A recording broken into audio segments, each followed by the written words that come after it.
Warahmatullahi wabarakatuh.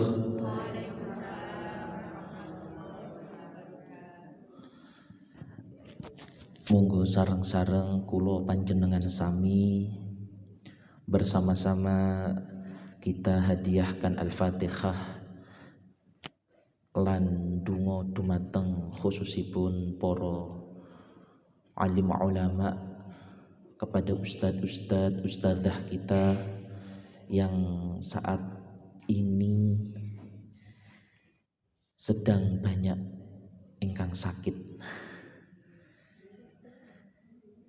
Ibu kula nggih Umi Sholihah Sahlan nggih radi gerah.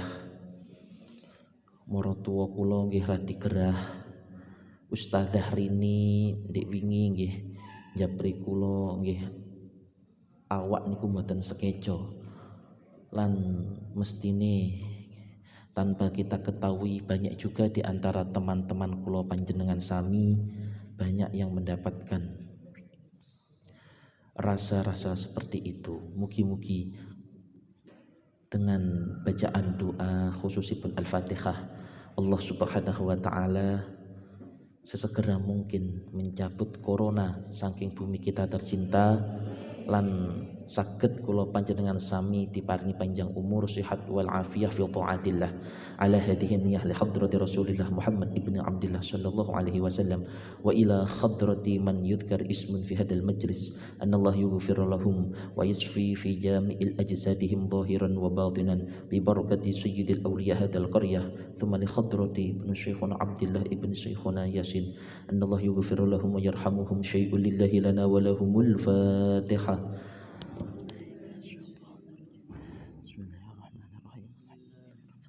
Ar-Rahmanir-Rahim Maliki yaumiddin. Iyyaka na'budu wa iyyaka nasta'in ihdinas siratal mustaqim. Siratal ladzina an'amta 'alaihim ghairil maghdubi 'alaihim amin.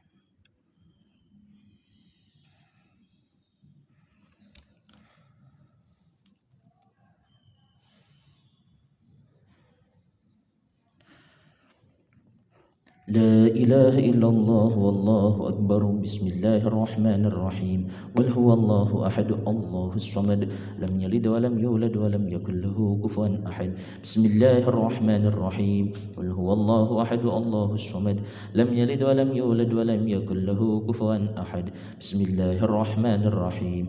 Qul huwallahu ahad Allahus samad lam yalid wa lam yulad wa lam yakul lahu kufuwan ahad. La ilaha illallah wallahu akbar. Bismillahirrahmanirrahim. Qul a'udzu birabbil falaq min syarri ma khalaq wa min syarri ghasikin idza waqab wa min syarri naffatsati fil 'uqad wa min syarri hasidin idza hasad. La ilaha illallah wallahu akbar. Bismillahirrahmanirrahim. Qul a'udzu birabbin nas malikin nas ilahin nas min syarril waswasil khannas alladzi yuwaswisu fi sudurin nas minal jinnati wan nas. La ilaha illallah wallahu akbar. Bismillahirrahmanirrahim. Alhamdulillahi rabbil alamin arrahmanir rahim maliki yaumiddin. Iyyaka na'budu wa iyyaka nasta'in ihdinas siratal mustaqim siratal ladzina an'amta 'alaihim ghairil maghdubi 'alaihim waladdallin amin. Sallallahu ala Muhammad sallallahu ala Muhammad sallallahu ala Muhammad sallallahu ala Muhammad sallallahu ala Muhammad sallallahu ala Muhammad sallallahu ala Muhammad sallallahu ala Muhammad sallallahu ala Muhammad sallallahu ala Muhammad sallallahu ala Muhammad sallallahu. Al-Fatihah. Alhamdulillah. Iyyaka na'budu siratal ladzina an'amta 'alaihim. Bismillahirrahmanirrahim.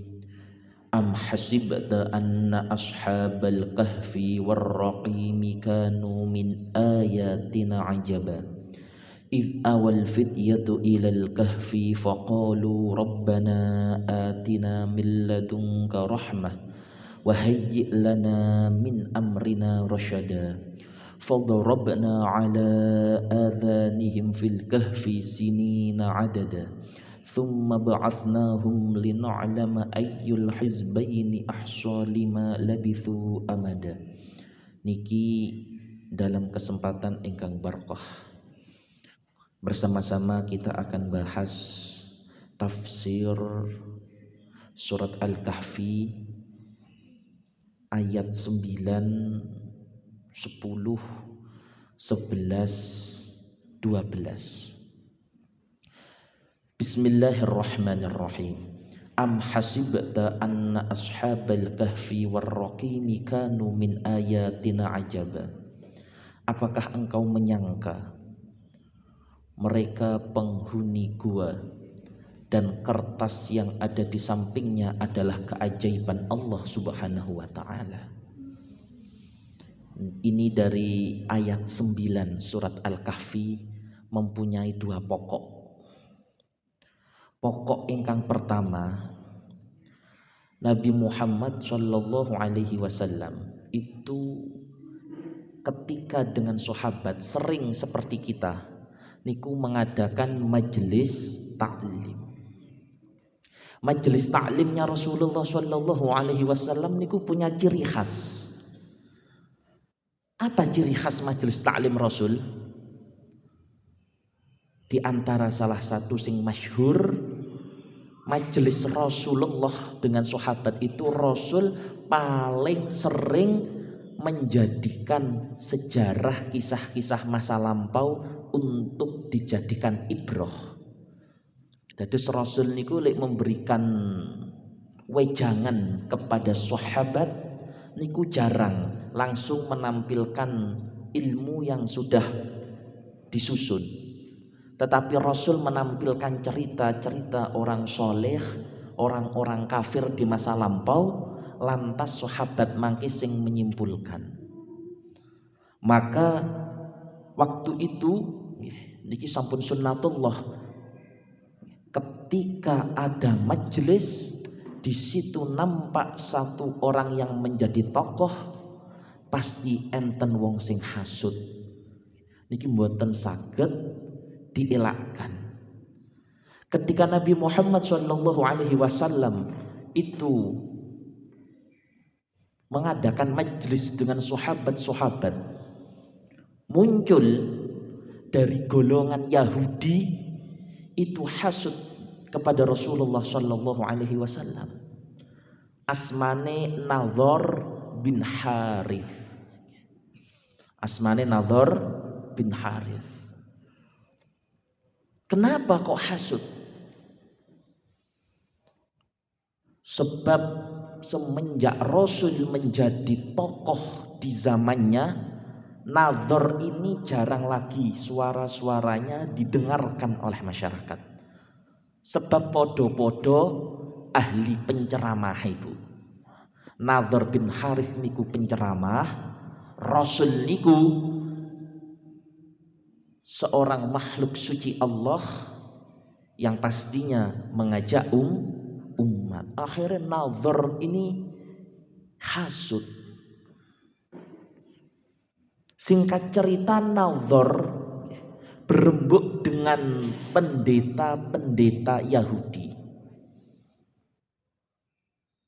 Dari kesimpulan musyawarah antara Nadhar dengan para pendeta, itu akhirnya pendeta sepakat ada satu atau menurut riwayat lain dua hal yang belum pernah ada orang yang mengetahuinya tentang sejarah di masa lampau, tentang kejadian di suatu gua dan tentang seorang laki-laki yang menguasai dunia barat dan timur. Mereka semua sepakat ini nanti kalau Muhammad Sallallahu Alaihi Wasallam sampai bisa menjelaskan ini di tengah umat, berarti inilah seorang nabi. Niku sing tertera di dalam kitab Injil. Maka seketika itu keesokan harinya Nadhar bin Harith niku tanpa basa-basi langsung menghadap kepada Rasulullah Shallallahu Alaihi Wasallam, nantang, ya Muhammad, coba engkau tunjukkan kisah-kisah masa lampau, 2 saja yang keajaibannya itu menggetarkan dunia. Yang satu kisah pemuda yang memiliki keajaiban di suatu gua, yang satunya lagi adalah seorang laki-laki yang menguasai dunia barat dan timur. Akhirnya Rasul itu tidak langsung jawab, Bu. Mboten langsung jawab. Ini adalah sunnah yang harusnya dipertahankan kalian poro kiai, poro gus, poro ustad. Kalau mboten semerap ilmune niku mboten usah izin untuk bilang la alim tuh, saya tidak paham, la a'lam, mboten paham, utawa meneng mawon sukut. Lah Rasul niku biasa ngeten niku, ditangkleti sahabat, Rasul tidak bisa menjawab, diam mawon niku mboten napa-napa. Ini yang jarang di antara para penceramah itu, lek mboten paham ki biasanya tetap langsung dijawab. Padahal Rasulullah, para sahabat, Imam Malik bin Anas itu berapa kali dikasih pertanyaan oleh jamaah-jamaahnya, njur tetap sukut, tetap diam. Niki termasuk sunnah. Diamnya tapi nggih mboten diam. Artinya diamnya itu mencari ilham sambil mencari ilmu yang bisa dipertanggungjawabkan. Mulane enten nggih kula niku sangat kagum enten majelis niku ingkang sae teng Jawa Barat. Niku kiainya, ustadznya lek njawab niku mboten langsung. Pertanyaannya hari ini, jawabannya besok. Jadi ketika ditanya sumbernya pundi, kitabnya dari ulama salaf mana, itu bisa dipertanggungjawabkan. Akhirnya sangat minim sekali tentang kesalahan-kesalahan di dalam menjawab. Begitupun Rasul, mboten langsung jawab. Ketika dikasih pertanyaan kalian Nadhr bin Harith. Bahkan sampai-sampai kalau di dalam tafsir Mafatihul Ghaib, Imam Ar-Razi itu adalah imam alim di dalam bidang tafsir. Ketika Rasul ditanya niku tetap mendel. Khamsa asratil lailah, sampai 15 hari niku tetap dia mawon Rasul. Hatta arjafa ahlul Makkah, sampai ahli Mekah niku mulai rodok bimbang, iki jane tenan nabi apa ora.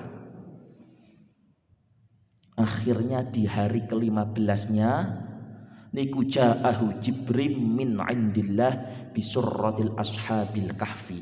Pas di hari ke-15 Rasul mendapatkan khabar dari malaikat Jibril alaihi salam, turunlah surat Ashabul Kahfi. Mulane di Ashabul Kahfi itu ada 2 cerita yang menggetarkan dunia. Ingkang pertama ceritane Ashabul Kahfi, yang mana ditulis di dalam ayat ke-9, am hasibata anna ashabal kahfi warraqimi kanu min ayatina ajaba. Sing nomor 2 niku ceritane wong rajulun tawafun bainal masyriq wal maghrib. Wong lanang sing ngitari bumi, kekuasaannya antara bumi timur dan bumi barat. Nggih niku Dzulqarnain. Nanti dibahas di dalam Ashabul Kahfi, di dalam surat Al-Kahfi, di surat hampir mendekati akhir. Maka ketika itu ahli Mekah meyakini sing asmane Nabi Muhammad sallallahu alaihi wasallam niku nabine Gusti Allah. Mulane redaksinya itu am hasibta anna ashabal kahfi warraqimi kanu min ayatina ajaba. Iki lho ceritane Ashabul Kahfi. Apakah engkau menganggap ini keajaiban Allah? Sekali-kali bukan. Ini bukan keajaiban Allah, itu hal biasa. Allah saja bisa menciptakan langit, Allah bisa menciptakan bumi, Allah bisa menciptakan makhluk bermiliar-miliar jumlahnya tak bisa dihitung. Mosok untuk cerita Ashabul Kahfi saja termasuk keajaiban. Maka seketika niku wong Yahudi ahli Makkah langsung mengakui, iki ceritane tekondi. Muhammad kok iso ngerti ceritane Ashabul Kahfi. Maka Ashabul Kahfi di sini kesimpulan pertama, pokok pertama dari ayat 9 adalah pentingnya mengetahui sejarah. Man laisa lahu tarikh laisa lahu hukmun wa man laisa lahu hukman laisa lahu sanadun. Wong niku lek mboten ngerti sejarah tidak bisa menyimpulkan suatu hukum. Mulane wong nggih nyuwun sewu, ada seorang mahasiswa dia bergerak atau berkonsentrasi di bidang fikih, tapi nyuwun sewu tidak paham masalah sejarah masyarakat setempatnya, maka rancau hukum yang dia buat. Rancau sekali. Mulane ketika Rasul itu akan memberikan suatu wejangan antara sahabat yang satu dengan sahabat yang lain, pasti benten. Karena Rasul itu pasti melihat background dari masyarakat setempat. Sama kula panjenengan itu ketika mempelajari fikih, mungkin kula panjenengan fikihnya masih fikih umum. Tapi lek sampun fikih muqarranatul madhab, fikih Imam Syafi'i, fikih Imam Ahmad, fikih Imam Hanafi, fikih Imam Maliki, itu pasti beda. Dan salah satu perbedaan niku termasuk entene latar belakang sejarah dari masyarakat tempat hidupnya para a'immatul madzhab.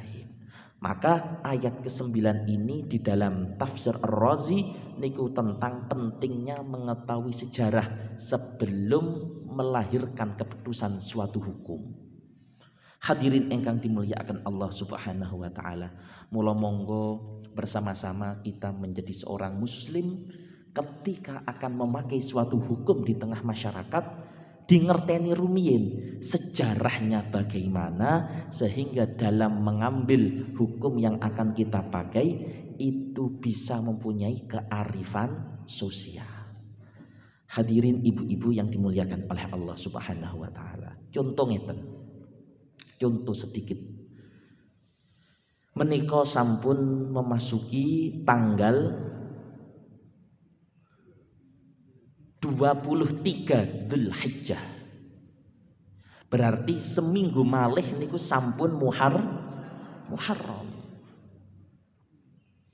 Lha ngaten niki banyak di antara kita. Waduh, pitung dinongkas gak iso metu. Sampun memasuki wulan Suro. Lah pripun hukume ngoten niku? Dalam menelurkan suatu hukum ngeten niki para alim ulama nggih ben jenengan semerep sedikit niki. Itu kudu ngerti enek apa wae teng bulan Muharram niku. Bagaimana kisahnya di zaman dahulu sehingga nanti dalam menelurkan hukum di tengah masyarakat itu bisa dipegang.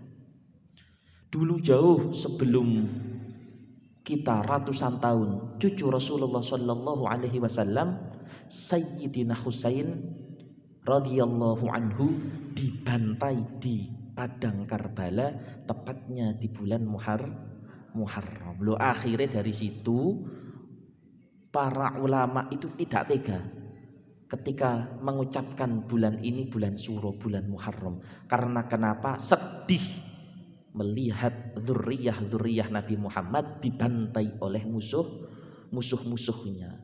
Lah ini adat ini tadilah yang dibawa bahwa di bulan ini para ulama itu sedih.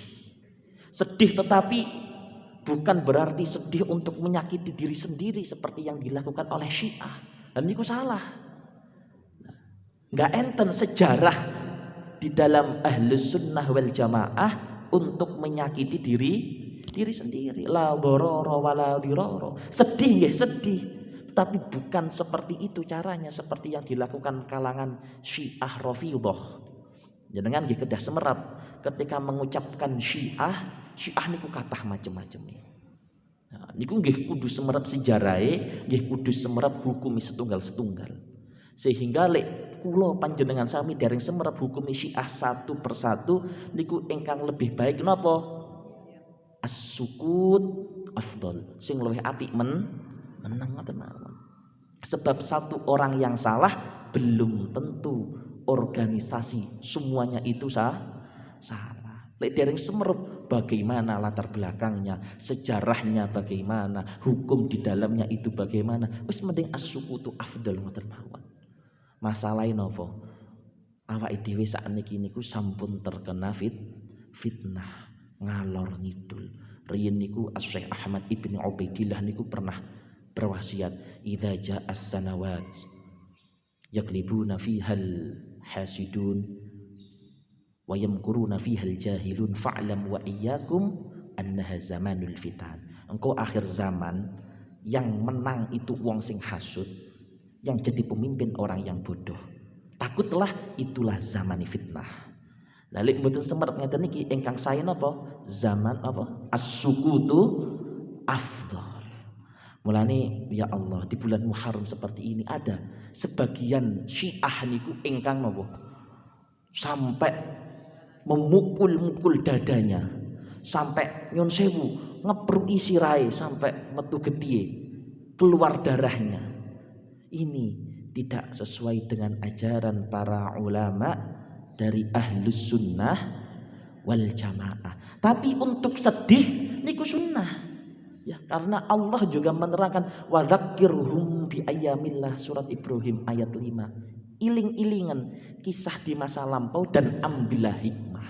Maka di antara ahlus sunnah wal jamaah, para ulamanya niku menganjurkan di bulan Muharram niku banyak-banyak tafakkur tentang bagaimana zuriyah Nabi yang mulia saja seiso dibantai, seiso dihasudi karo wong, apa maneh awake dhewe, apa maneh nyuwun sewu kaya teng mriki pimpinan Bu Muhajir ngeten menika. Nggih kudu siap angsal hasudan. Mboten saged sepi saking hasud niku mboten saged pasti niku. Mulane banyak dari para ulama berpesan akhir tahun, awal tahun niku banyak berzikir. Cara bahasane wong pondok niku istighosah, minta pertolongan kepada Allah Subhanahu wa taala. Syukur nggih. Syukur bi khatimatil Quran, iso ngatamke Quran niku langkung sae. Hadirin ibu-ibu yang dimuliakan Allah Subhanahu wa taala. Maka bulan Muharram seperti ini mboten napa-napa nggih. Kula panjenengan mendirikan pesta pernikahan mboten napa-napa. Mendirikan rumah mboten napa-napa. Usaha tidak apa-apa. Sing penting setunggal. Napa? Mboten meyakini sial. Man tatayyar faqad haqqat bihi. Niki sing dawuh para ulama niku. Orang kok yakin hari itu sial, ya sial. Laisa minallah niku mboten saking Allah, artinya napa? Dari kepercayaannya sendiri. Wa man ayqana annahu lam yadur fa'lam annahu lam yadurra illa biiznillah. Tapi yakin hari itu tidak berdampak negatif untuknya, biiznillah, insyaallah Allah tidak akan menimpakan madharatnya, kecuali Allah pingin menimpakan madharat, maka madharat itu akan tetap terkena mengenai diri kita. Mulane bulan suro ngeten iki mboten usah diambil pusing-pusing kalian kula panjenengan sami. Lek para ulama niku njukuk aman-amane mawon, wis diakeh-akehne zikir. Kalian ojo sampai duwe keyakinan wulan suro niku wulan sial, haram hukume. Duwe keyakinan wulan suro niku wulan sial, haram, mboten saged.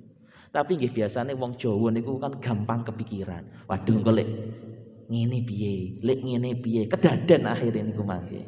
Lah lek pancene mamang-mamang sing luwih sae napa? Wis mending akeh-ngakehne ngakeh-ngakehne zikir mawon. Lha ngene niki, hukum niku dados mboten terkonsentrasi di dalam hukum niku mawon. Tetapi juga di dalam mengetahui sejarahnya niku inggih penting. Hadirin ingkang dimulyakaken Allah. Niku pentingnya sejarah. Dari poin penting pertama surat Al-Kahfi ayat 9. Ingkang nomor kalih napa? Sunnatul lidzikris sholihin. Jadi ayat ke-9 ini mengajarkan kepada kita bahwa Rasul tidaklah menghadiri suatu majelis kecuali menceritakan kisah para wali-wali Allah Subhanahu wa ta'ala. Ashabul Kahfi ini bukanlah seorang nabi, mboten.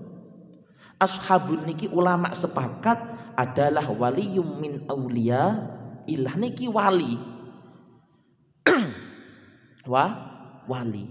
Maka ketika majelis ada sing kathah-kathah menyebutkan namanya orang-orang yang soleh, sehingga turun rahmatnya Allah Subhanahu wa ta'ala.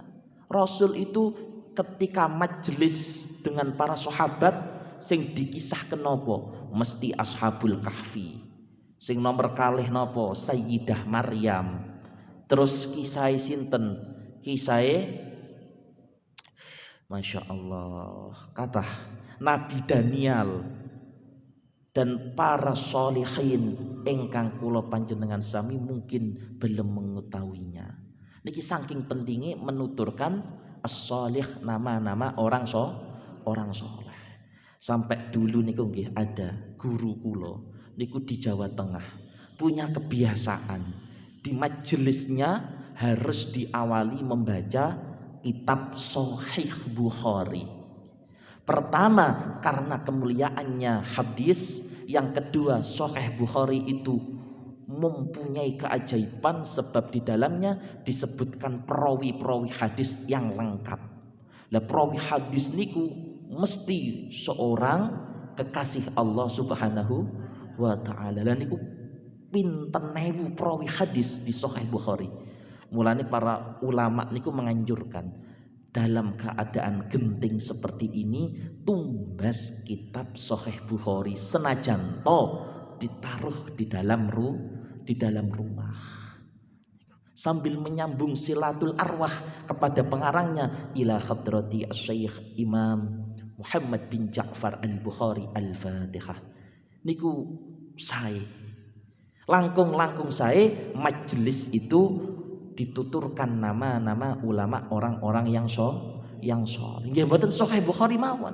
Banyak kitab-kitab ingkang lintu sing menuturkan orang-orang yang soleh. Mulane ketika menyebut orang yang soleh niku sunnah mengucapkan setidaknya rahimahullah utawa radhiyallahu anhu. Niku sunnah mendoakan wong soleh. Napa wong kok nyebab kebaikan datang wong soleh, ndongakne wong soleh, malaikat tidak akan tinggal diam. Mesti malaikat juga akan lebih untuk mendoakan kita bersama. Dados pentingnya untuk menuturkan bagaimana haliyah pribadi seorang kekasih Allah niki hukume sunnah. Maka di dalam ahlus sunnah wal jamaah bahasanya itu napa? Menuturkan kisah-kisah kekasih Allah. Napa? Manaqib. Nah, manaqib niku artine niku nggih. Manaqib itu menuturkan bagaimana kisah-kisah kekasih Allah.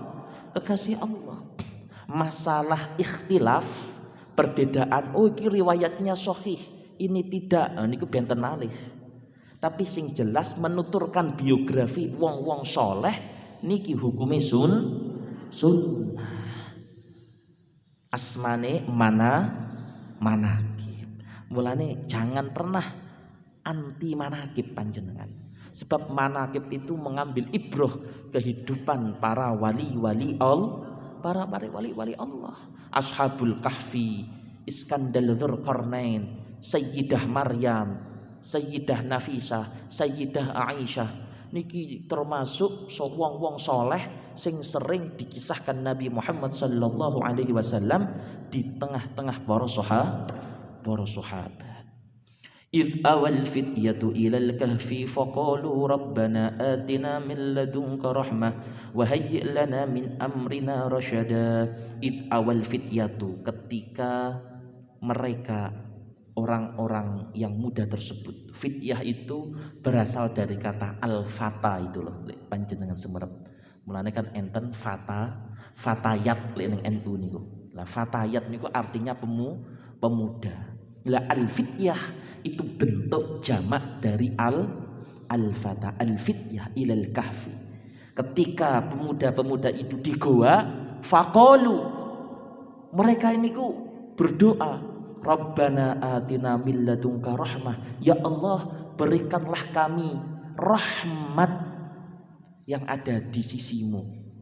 Wa hayyi' lana min amrina rasyada, dan pergegaskan diri kami ini di dalam perkara kami tentang rasyada, petunjuk-petunjuk dari Allah Subhanahu wa taala. Berkaitan dengan ayat ke-10 menika nggih. Niki dikisahkan ada perkhilafan ulama. Walaupun niki mboten substansi, perihal wong sing dadi ashabul kahfi enek pira niki ulama khilaf. Sing penting al-fityah. Al-fityah niku berarti lebih dari 2 pemuda. Tapi yang masyhur niki 7 manusia, 1 anjing. Ingkang asmane masyhur itu Qitmir. Nah niki asmane ashabul kahfi. Sing terkenal nggih, ashabul kahfi niku kalih Yamliha kalian Maliha. Jadi di zamannya niku enten rojo asmane rojo Dikyanus. 200 tahun sebelum kelahirannya Nabi Isa alaihi salam. Jadi 200 tahun sakdurunge Nabi Isa. Enek rojo jenenge Dikyanus ngomong ana rabbukum, aku ki Tuhan kalian semua. Jadi sing ngaku-ngaku pangeran itu bukan saja Fir'aun. Kathah sebenarnya sing ngaku-ngaku seperti itu. Mulane nggih, ketika tadi kita menuturkan wali-wali Allah, maka kita juga harus mengetahui enten sing asmane wali-waline syaitan. Dan mereka memiliki kemiripan. Napa? Khawarikul adah. Duwe kebiasaan sing gak iso dilakoni menungso liyane. Punya sesuatu yang orang umum tidak mempunyainya dan menjadikan orang lain itu terkagum-kagum. Iso miber, jeblok tekan lantai 10 ora mati, dibacok ora tedas, sak kedepan wis teko Mekah. Ha niki khawarikul ada. Mboten saged untuk memakai akal. Lha niki sing cerita kula akhirnya jenengan rodok-rodok gak percaya. Ya jal sing cerita Quran, Ashabul Kahfi turu kok 300, apa saged dinalar akal ngoten niku? Tidak bisa dinalar oleh akal. Mulane ad-da'awi li khariqatil adah arba'ah. Wong ngaku-ngaku nggih punya keluar biasaan iki enek 4. Enten ada 4. Sing pertama da'awil ilahiyah.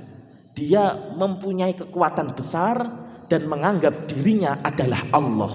Na'udzubillah. Sinten iki Dajjal, sinten iki Fir'aun, sinten iki Dikyanus. Niki da'awiyil ilahiyah. Wong-wong sing duwe keluar biasaan mengaku sebagai Allah. Alhamdulillah toh. Ning Indonesia niki sak nakal-nakale ngakune sik malaikat Jibril. Gong enek teng mriki sing ngaku-ngaku Gusti Gusti Allah. Cuman ndek wingi niku enten ting Jawa Barat napa Jawa Tengah niku sing KTP-nya niku asmane Allah. Jadi anek wong niku KTP-ne jenenge Allah. Lho enten ngoten niku ngian. Dadi da'awil ilahiyah niki wong ngaku-ngaku dadi Gusti Allah. Kula tangkel. Cara enek wong ngaku-ngaku Gusti Allah niku kinten-kinten pareng napa mboten? Dalem lek jari ulama niku mboten napa-napa.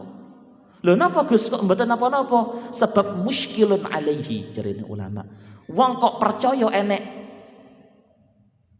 pangeran hidup di tengah-tengah masyarakat niki termasuk wong muskil, wong goblok-gobloke menungso. Mulane enek wong ngaku-ngaku dadi pangeran ya ora apa-apa dijarne wae. Kok enek wong percaya, iki sing gendeng, iki sing percaya, apa sing ngaku-ngaku pangeran ngoten lho. Nggih.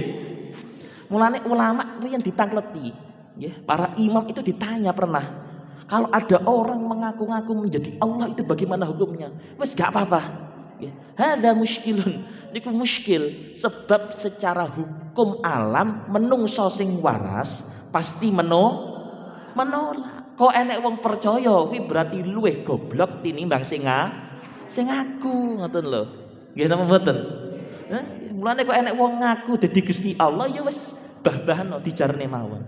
Hukume ya menang-menang mawon. Tidak apa-apa. Niki artinya hukum ketika disampaikan di tengah sosial. Tapi lek nganggep awake dhewe Gusti Allah ya naudzubillah. Sak nakal-nakale setan, Bu. Niku gak pernah ngaku dadi Gusti Allah niku mboten pernah. Sak laknate iblis niku mboten pernah ngaku mboten pernah ngaku Gusti Allah. Sing wani ngaku Gusti Allah niki makhluk gur sitok jenenge menungso. Rupane Firaun, rupane Dikyanus, rupane sinten malih? Raja Namrud lan banyak ingkang tasik dereng disemerpi kula panjenengan sami. Niku sing pertama. Wa da'awiyun nabawiyah. Wa da'awiyun nubuwah. Wong ngaku-ngaku dadi nabi. Lah niki ketika memang dirinya itu sesuai dengan prosedur SOP dadi nabi, yo iso dadi nabi. Tapi sing diiling-iling nabi terakhir adalah Nabi Muhammad sallallahu alaihi. Lah kaya Ahmadiyah sapa sinten asmane? Ibnil Ghulam niku lho. Ini kan Mirza Ghulam Ahmad ngaku-ngaku dadi nabi niki mboten pareng. Karena nabi sing terakhir niku Nabi Muhammad. Sing ketiga enten da'awiyul karomah. Wong ngaku-ngaku entuk karomah. Lah niki sing masyhur banyak di antara kita. Dadi jenengan nggih ibu-ibu lek duwe keluar biasaan, iso miber, iso masak sing cepet semenit dadi. Carane ngoten. Wis ngakune paling pol-pole ora usah ngaku nabi. Ngakune dadi napa? Wali ngoten mawon, minimal wali murid. Wong nabi wedok niku nggih mboten enten ngoten lho. Nggih garwa-garwane panjenengan niku mboten usah ngaku-ngaku dadi nabi. Paling pol-polane ngakune niku angsal karomah. Kalau nabi punya mukjizat, kalau wali punya karomah. Lah niki harus dibedakan mangke nggih. Enten wali sing saged dihukumi, ada yang tidak. Lek sing saged dihukumi niku ketika masih menggunakan akal. Lek sing mboten niku berarti mboten damel akal. Mulane biasane diberikan nama waline ketarik dengan keadaan tubuhnya utawa cara awake dhewe krungu niku asmane wali jadzab. Napa wali jadzab niku mboten saged dihukumi. Sebab napa? Akal niku sampun mboten didamel, pun mboten damel akal. Berarti napa? Kita boleh hormat, tetapi hormat itu belum tentu harus mengikuti. Ingkang akale tasik seperti kula panjenengan sami monggo sareng-sareng parek-parek kalian para wali, para ulama yang tentunya masih menggunakan akal seperti kita. Lah sing terakhir wong ngaku-ngaku niku napa? Ad-da'awiyus sihriyah. Wong ngaku-ngaku dadi dukun. Nah niki lho. Ngaku-ngaku duwe ilmu sihir. Ngaku-ngaku duwe ilmu santet. Niki nggih termasuk hawarikul adah.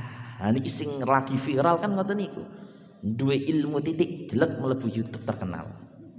Hawarikul adah, punya kebiasaan yang ajaib, langsung mlebu ting televisi. Lha pancen ngoten niku jenengan ngaku-ngaku mawon dadi dukun, langsung terkenal niku mangke.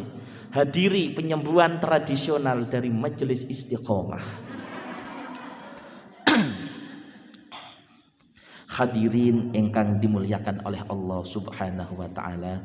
Mulane nggih niki ketika niki wau nggih kula sampun menuturkan enek raja jenenge Dikyanus. Niku zalimnya Masya Allah. Sampai ngaku-ngaku dadi pangeran. Lah semua pengikutnya niku menyembah Dikyanus, termasuk Ashabul Kahfi niku riyen istilahnya itu penderek setia. Asmane sing terkenal Ashabul Kahfi Yamliha dan Maliha. Niki menterine raja Dikyanus. Singkat cerita raja Dikyanus niki dikepung oleh kerajaan terkenal di masa itu Persia. Otomatis Raja Dikyanus ini wedi, takut. Waduh, lek ambruk niki ku piye kerajaanku? Maka seketika itu Yamliha dan Maliha langsung kaget. Loh, wong aku pangeran, Gusti Allah Tuhan, kok takut? Nah, langsung hidayah itu ditangkap oleh Yamliha dan Maliha dan mengetahui bahwa Dikyanus itu bukanlah Allah. Napa niki kesimpulannya? Kesimpulannya al-huda tanzilu likullil insan. Pituduh ilham hidayah niku kula jenengan niku sami mendapatkannya saking Allah. Tinggal gelombang frekuensinya dicekel apa gak kalau kula panjenengan. Radare awake dhewe iki kuat napa mboten? Ngoten. Nggih. Jadi angsal kabeh dikirim Gusti Allah sedanten niki angsal hidayah. Mulane nyuwun sewu. Orang kok mboten pernah ngombe minum minuman keras. Pertama kali badine minum niku mesti enek perasaan. Iki engko piye rasane? Hukume lek dosa iki piye? Iki engko awakku piye lek kena minum minuman keras? Niku jenenge hidayah. Kok tetep dilangsungne? Berarti frekuensine durung iso nyekel hidayah. Kalah karo nafsune tetep ditengguk. Dan niku sampun kathah ngoten niku. Banyak Bu ngoten niku. Konco-konco khususnya ngeten niki musim corona. Kula niku gadah ya Allah jamaah niku di salah satu kota di suatu desa. Niku nggih ibu-ibu nggih antawis umuran 40 tahun. Kula pernah ketika jamiyah niku nderek ngaos. Sijine dina niku nggih kepanggih tapi mboten sadar. Niku ting salah satu rumah makan karo keadaane pun gliyang-gliyang ngoten niku. Niku nggih enten ngoten niku. Khususe nggih musim-musim corona ngeten niki, ekonomi sudah mulai sulit, keadaan sudah mulai kacau. Nggih napa mboten? Lah ngoten niku mulane kula panjenengan sami seperti yang dikisahkan di Ashabul Kahfi sering-sering donga dumateng Allah. Rabbana atina min ladunka rahmah wa hayyi' lana min amrina rasyada. Niki nggih termasuk doa ingkang masyhur agar selalu mendapatkan hidayah saking Allah Subhanahu wa taala. Gus, kula lek mendina niku mendem napa pripun? Terus tetep melok ngaji. Mboten napa-napa, sak sire panjenengan. Wong zamane Rasul niku enten. Sahabat niku nggih asmane Nuaiman. Niku lek majelis mesti di depan sendiri. Tapi lek majelis mari mendem. Rasul ya wis meneng ae, tapi nggih tetep digepuk kalian Rasulullah lek sampai ketahuan ngoten. Akhirnya kaya para sahabat niku nyelatu sing asmane Nuaiman. Nuaiman, kamu itu bagaimana? Wong santrine Rasulullah di majelis paling depan, kok bengi ki sik tetep zina, bengi sik tetep mendem, iki piye? Jarine Nuaiman, gak apa-apa. Senajan to aku nggawe maksiat, di hati masih ada cinta kepada Rasulullah sallallahu alaihi wasallam. Akhirnya Rasulullah krungu sahabat membuli sing jenenge Nuaiman nggodhop nesu. Ojo mok nesoni. Jangan dimari. Al mar'u ma'aman ahab. Orang nanti di akhirat akan bersama yang dicintai. Menawa ketika ngaji Allah mencabut nyawanya, wafati husnul khatimah. Ya kayak kula ngeten iki dadi wong apik. Sebabnya aib durung dibuka Allah. Jajal aib dibuka Allah jerek. Sampun ketenaran, penghormatan, kepercayaan panjenengan mesti juga mulai berkurang. Jadi wong apik niku sinten? Cirose para guru-guru kula, wong apik niku wong sing kesalahannya belum dibuka oleh Allah Subhanahu wa taala. Mulane sing paling sering dilafadzkan doa juga oleh para ulama adalah Allahummastur aibi fil ahwali. Allahummastur aibi fil ahwali. Ya Allah, jenengan tutup kesalahan-kesalahan kula. Jenengan tutup kesalahan-kesalahan kula. Njur niki mboten usah dibuka kepada siapa-siapa. Semisal pernah minum minuman keras, naudzubillah, pernah zina, wis gak usah dibuka kepada siapa-siapa. Ketika bertanya kepada seorang ustadz, kepada guru, mboten usah ngaku kula pernah ngeten, mboten usah. Cukup ngaku pernah berdosa, pripun carane bertobat. Sebab cara ngaku ning Indonesia mboten enten hukum ranjam. Fadarabna ala adhanihim fil kahfi sinina adada. Fadarabna ala adhanihim fil kahfi sinina adada. Niki enten lafadz sing dibuang. Nah niki mulane pentingnya belajar tafsir niku ada makna di dalam Quran niku sing dingerteni kudu gawe tafsir. Fadarabna kemudian Allah menutup ala adhanihim di kuping-kuping ashabul kahfi itu di dalam gua selama beberapa tahun. Apa sing dibuang makna di dalam ayat ini? Al-hijab. Allah menutup kuping dengan apa? Lah kan mboten enten di Quran niki di ayat ini. Allah menutup kuping mereka dalam beberapa tahun. Lah ditutupe karo apa? Nah niku lho. Berarti ada al-mahdhuf fil maf'ul. Niki maf'ule dibuang. Ada lafaz al-hijab. Jadi kuping-kupingnya mereka Ashabul Kahfi itu ditutup oleh Allah. Terus ketika tadi yang maliha sudah menangkap hidayah, langsung bismillah dengan 6 rombongan pergi dari kerajaan. Saking kerajaan niku di tengah-tengah perjalanan ketemu karo seorang pengembala domba. Teko, lek pengin selamat ndelike ning endi? Akhirnya pengembala domba itu setelah diberikan hidayah oleh Allah, diwasiati, diberikan mau'izah oleh Ashabul Kahfi, akhirnya malah melok iman. Akhirnya dihantarkanlah 6 pemuda menteri-menteri Dikyanus tadi di dalam suatu gua. Akhirnya lengkaplah pemuda itu menjadi 7 orang. 6 orang dari kerajaan yang meninggalkan kemewahannya, 1 orang pengembala, dan 1 lagi yakni seekor binatang yang menjadi peliharaannya pengembala tadi, yakni anjing sing jenenge kitmir.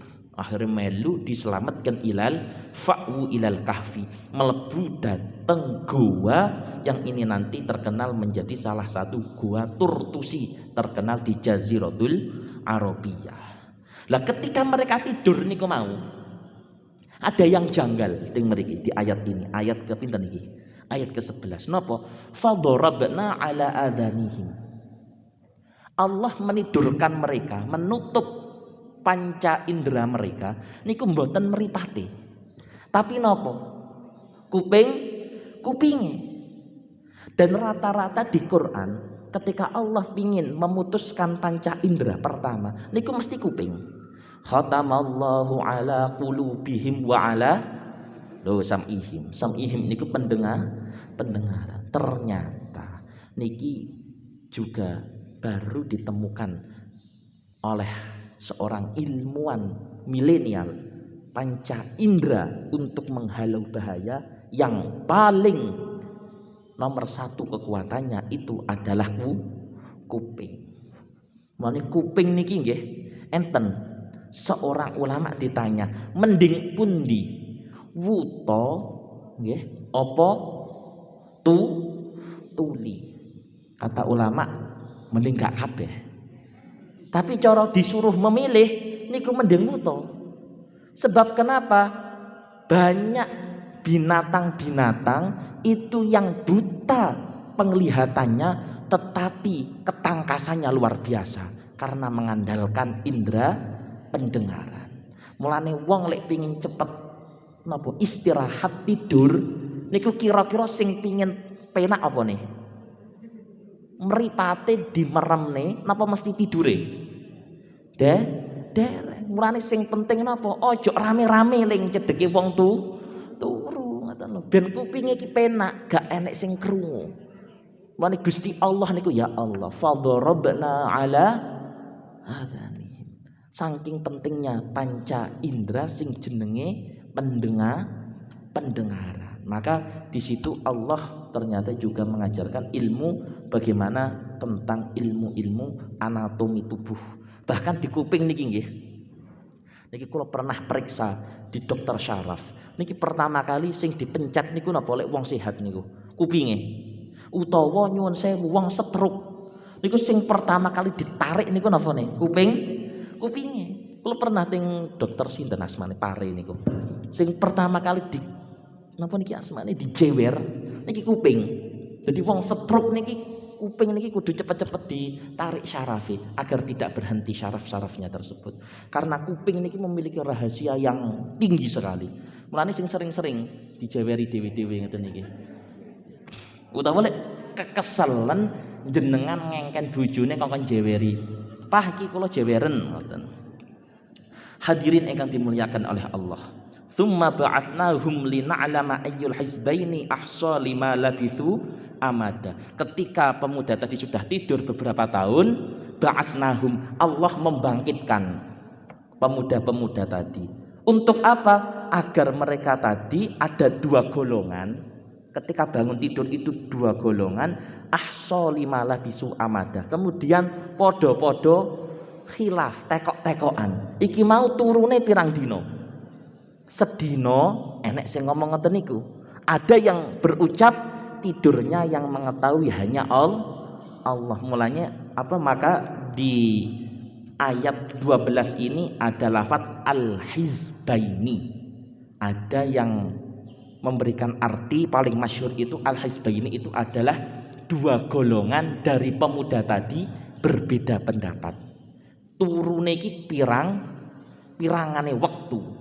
Ada yang bilang beberapa hari, ada yang bilang hanya Allah yang mengetahuinya. Nanti penjelasan itu di ayat selanjutnya. Napa niki maksudnya? Kesimpulan dari pokok terakhir ayat ke-12 ini. Bahwa al-ikhtilaf fil alim fahuwa tujadu fi kullil ahwali. Perbedaan di antara wong alim, orang yang pandai itu sesuatu yang pasti ditemukan. Mboten mungkin wong alim kok semuanya sama pendapatnya, mboten mungkin. Contoh ngeten nyuwun sewu. Niki masjid setono gedho. Mas anu niku teng mriku enten beduk napa mboten? Enten beduk nggih, Mas. Niku enten beduk, enten kentongan mboten? Niki lek menurut Hadratus Syekh Hasyim Asy'ari niki hukumnya haram. Jadi masjid kok dikai beduk kalian apa enten kentongan niki hukumnya haram. Enten kitabe. Al-Jasus fit Tahrimin Nuqus karyane Mbah Hasyim Asy'ari. Kula gadah kitab teng griya. Niki hukumnya haram. Tasyabbuh bil kufar. Sebab menyerupai wong kafir. Wong kafir niku lek pas mengajak umat-umatnya untuk menyembah Tuhannya niku gawe kentongan. Mulane hukumnya haram. Tapi mbok kaya ngoten niku Kiai Hasyim Asy'ari di Nahdlatul Ulama duwe wakil. Asmane Syekh Fakih Mas Kumambang Gresik. Yo alim pinter. Akhirnya mengarang kitab juga namanya Hazzur Ru'us. Hazun itu artinya geleng-geleng, ru'us itu kepala. Jadi kepalanya ini geleng-geleng. Loh kok iso? Wong alim seperti Mbah Hasyim mengharamkan kentongan. Mbah Fakih Mas Kumambang niku mengatakan yang namanya kentongan hukumnya tetap sunnah. Ikhtilaf napa mboten? Khilaf. Mulane salah. Lek sampai enek wong NU kok ngomong aku NU ne melok Mbah Hasyim. NU niku ulama dari semua para ulama yang disatukan dan sanadnya rata-rata sama. Mbah Hasyim Asy'ari, Mbah Fakih Mas Kumambang Gresik, Mbah Ahmad Dahlan pendiri Muhammadiyah itu sama-sama muridnya Syekh Mahfud At-Turmusi dari Mekah, kelahirannya Pacitan. Syekh Mahfud At-Turmusi muridnya Sayyid Abi Bakar Asy-Syatta', pengarang kitab I'anatut Thalibin. Maka sanad keilmuan itu sama aslinya.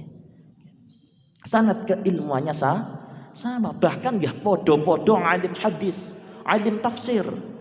Tetapi satu yang harus kita puji, bagaimana ketika Syekh Hasyim dengan Syekh Fakih tadi itu, bahkan ini bukan beda organisasi, podo-podo NU niku beda pendapat. Napa? Syekh Hasyim akhirnya mencabut fatwanya. Yo wis kentongan gak haram. Tapi ning Jombang ojo sampai enek kentongan. Mulane jenengan lek pernah ziarah teng makam Syekh Hasyim gak enten kentongan teng mriku. Jadi masjid-masjid dateng Tebu Ireng niku mboten enten sing asmane kentongan. Ta'ziman li fatawi Syekh Hasyim. Mengagungkan fatwane Syekh Hasyim. Tapi juga seperti itu. Mbah Fakih karena saking menghormatinya Syekh Hasyim, walaupun di Gresik niku banyak kentongan, tapi kalau Kiai Hasyim Asy'ari datang berkunjung ke Gresik, niku Syekh Fakih langsung menganjurkan kepada murid-muridnya, ayo ada Kiai Hasyim, semua kentongan diturunkan, menghormati Kiai Hasyim niki lho. Bagaimana walaupun ikhtilaf terjadi dua perbedaan tetapi tetap saling menghormati. Maka yang seperti ini harusnya kita contoh. Ikhtilaf itu adalah sesuatu yang berbeda tetapi tujuannya sama. Beda loh ya kalian sing jenengi khilaf. Enek ikhtilaf, ada khilaf. Kalau ikhtilaf ada perbedaan tetapi menemukan satu tujuan. Lek khilaf itu perbedaan wis belas bedo. Contohnya napa? Ahlu sunnah kalian Syiah gak bakal ketemu. Syiah kalian Wahabi gak bakal ketemu. Lalu ikhtilaf itu perbedaan tapi ada tujuan yang menyamakannya. Niku asmane ikhtilaf. Dados pertemuan kita pada Senin yang berkah hari ini adalah ingkang pertama bahwa kita disunnahkan di setiap majelis untuk menuturkan nama-nama orang-orang yang soleh, karena seperti itulah yang diajarkan Nabi Muhammad SAW. Yang kedua, sunnah di antara kita untuk mengetahui sejarah sebelum menelurkan dan mengambil suatu hukum. Yang ketiga, jangan pernah diri kita menganggap diri kita ini sudah menjadi yang paling sukses. Tetap disunnahkan untuk berdoa seperti yang diajarkan oleh para ashabul kahfi. Yang ketiga, ternyata Quran bukan saja mengajarkan tentang ilmu tauhid. Quran itu juga mengajarkan ilmu IPA, juga mengajarkan ilmu sosial. Fadarabna ala adhanihim. Niki harusnya dicari tahu oleh mahasiswa muda-mudi Islam. Kenapa yang dipakai kok adzan, kok kuping? Kenapa kok mboten hidung? Padahal kalau disuap itu sing didamel napa ne? Irunge apa kupinge? Lah nggih. Yang kelima terakhir adalah bahwa ketika bertemu orang-orang yang alim, yang pandai ahli ilmu, pasti akan tampak di situ yang namanya ikhtilaf, yakni dua golongan. Dua golongan akan tetap menjadi suatu kekaguman dengan syarat di antara mereka menjalin hubungan silaturahim dengan penuh cinta damai. Muga-muga kula panjenengan sami angsal barokah dari Rasulullah sallallahu alaihi wasallam, dari kitab yang kita kaji, dari Ashabul Kahfi, dari surat Al-Kahfi, dan mugi-mugi yang hadir pada kajian kali ini selamat saking corona, saking penyakit, wa ta'un wasairu min masaibid dunya waddin. Hadhihi niyyah bi'amalin shalihah. Al-Fatihah. Suratul ladzina an'amta 'alaihim ghairil maghdubi 'alaihim waladdallin. A'udzu billahi minasyaitonir rajim. Bismillahirrahmanirrahim. Allahumma antal halimu, Allahumma antal alimu bil hali wasyaqwa, wa antal qadiru bikasfil balwa. Allahumma surif anna hadzal bala wal amrad wat ta'un wal corona wasairu min masaibid dunya waddin wa kasal wal jahal wad dhalal wal hasud wal gharar wasairi min syarr min khalqillah ma la yasrifuhu ghairuka innaka ala kulli syai'in qadir. Allahumma afina wal muslimin, Allahumma sallimna wal muslimin, Allahumma khfatna wal muslimin, Allahumma ighfir lana walil muslimin, Allahumma arhamna walil muslimin, Allahumma afina wal muslimin, Allahumma qina wa iyyahum an sairi masaibid dunya waddin. Sallallahu alaihi sayyidina Muhammad wa ala alihi wasallam wa ala al-Fatihah. Suratul ladzina an'amta 'alaihim. Syukran wa tumtum bil khairi wan najah wallahul muwaffiq ila aqwamit thoriq. Wassalamu alaikum warahmatullahi wabarakatuh. Maulaya